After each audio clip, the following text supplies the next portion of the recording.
Assalamualaikum warahmatullahi wabarakatuh. Perkenalkan, nama saya Muhammad Yoga Bintang Pratama, mahasiswa baru Universitas Islam Negeri Malang dari Fakultas Sains dan Teknologi Prodi Fisika.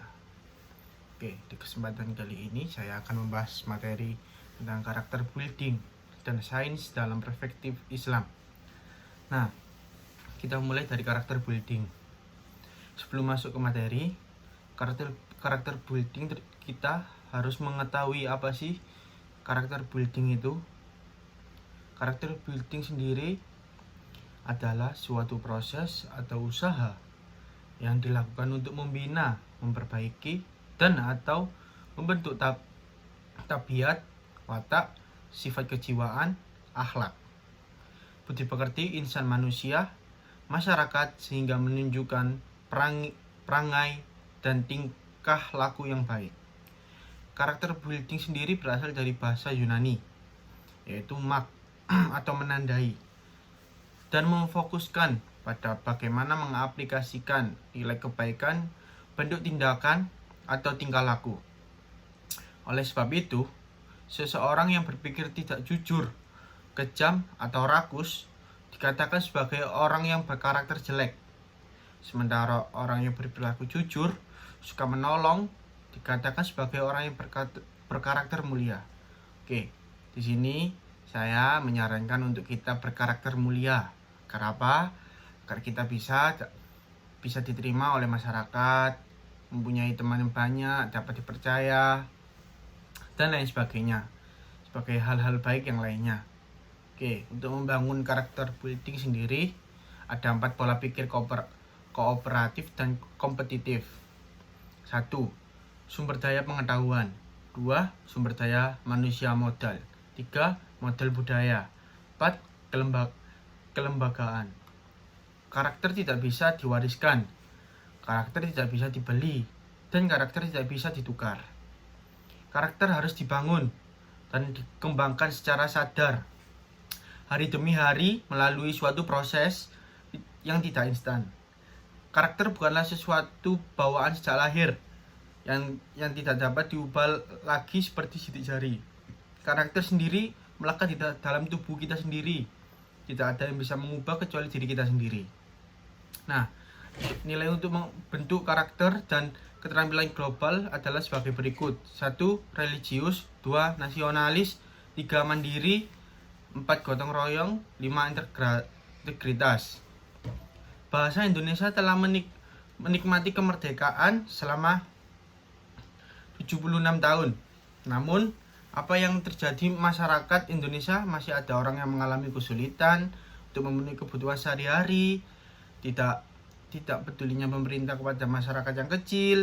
Tidak sedikit orang di negeri ini yang mempunyai jabatan melakukan tindakan korupsi, tindakan yang sangat keji, merugikan rakyat kecil, bahkan semua aspek dirugikan karena korupsi. Tindakan tersebut merupakan tindakan yang tidak bermoral, tindakan tidak manusiawi, bahkan tindakan biadab. Pegawai yang melakukan korupsi ini membuat orang marah. Bagaimana tidak marah? Uang negara kita dikorupsi, dinikmati sendiri, dan dibuat untuk berfoya-foya, menjadikan kesusahan banyak orang. Nah, ini salah satu hal negatif dari korupsi, menyusahkan banyak orang. Yang miskin malah miskin, yang bercukupan malah miskin juga, malah yang kaya menjadi kaya karena korupsi. Mengapa pegawai yang sudah digaji cukup untuk memenuhi kebutuhan keluarganya dan sudah disumpah untuk tidak melakukan tindakan yang melanggar hukum seperti korupsi? Nah, ini tidak boleh ditiru ya teman-teman. Semoga saja negara kita kedepannya akan bebas dari korupsi dan tikus-tikus berdasi yang ada di kursi, yang memiliki kewajiban dan hak-hak yang tinggi. Nah, itulah teman-teman sedikit penjelasan tentang membangun karakter building yang bermoral bagi bangsa dan negara. Kita lanjut ke materi yang kedua, yaitu sains dalam perspektif Islam. Sebenarnya saya sedikit tidak paham apa itu ilmu sains dalam perspektif Islam. Tapi di sini saya akan berusaha menjelaskan apa yang saya pahami dari materi tersebut. Oke, nah di akhir ini banyak terdapat virus corona, bukan? Nah, mari kita bahas bagian-bagian dari virus ini. Bagian-bagian dari virus corona ini terdiri dari 1. Spike protein, 2. Membrane protein, 3. Nucleoposid, 4. Viral RNA genom, 5. NFL protein. Cara hidup virus corona sama seperti virus yang lain, yaitu materi genetik yang diselubungi oleh lapisan-lapisan atau kapsid. Cara hidup virus corona seperti virus lain adalah menempel pada sel inang.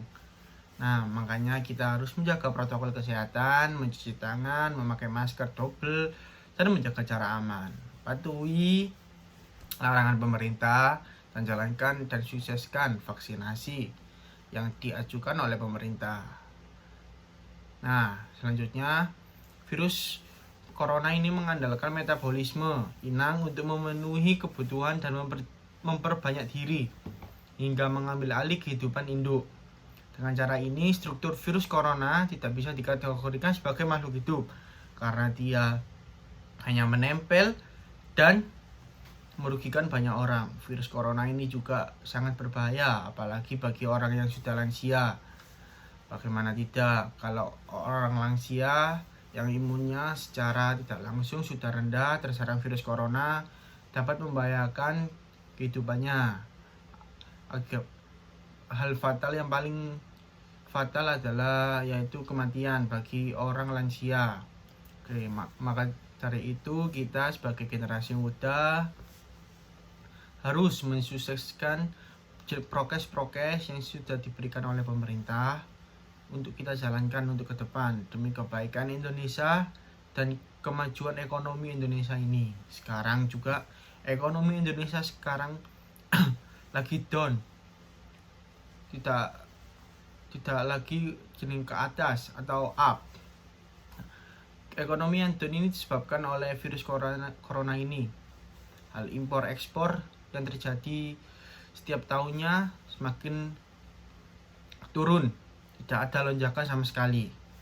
Nah, virus ini juga menyerang alat pernapasan, terutama paru-paru, sangat berbahaya jika kita sudah terinfeksi virus ini.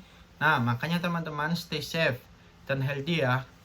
Nah, itu saja yang dapat saya sampaikan mengenai ilmu sains dalam perspektif Islam. Apabila ada salah kata, harap dimaklumi. Saya Muhammad Yoga Bintang Pratama, izin undur diri. Wabillahi taufiq wal hidayah. Wassalamualaikum warahmatullahi wabarakatuh.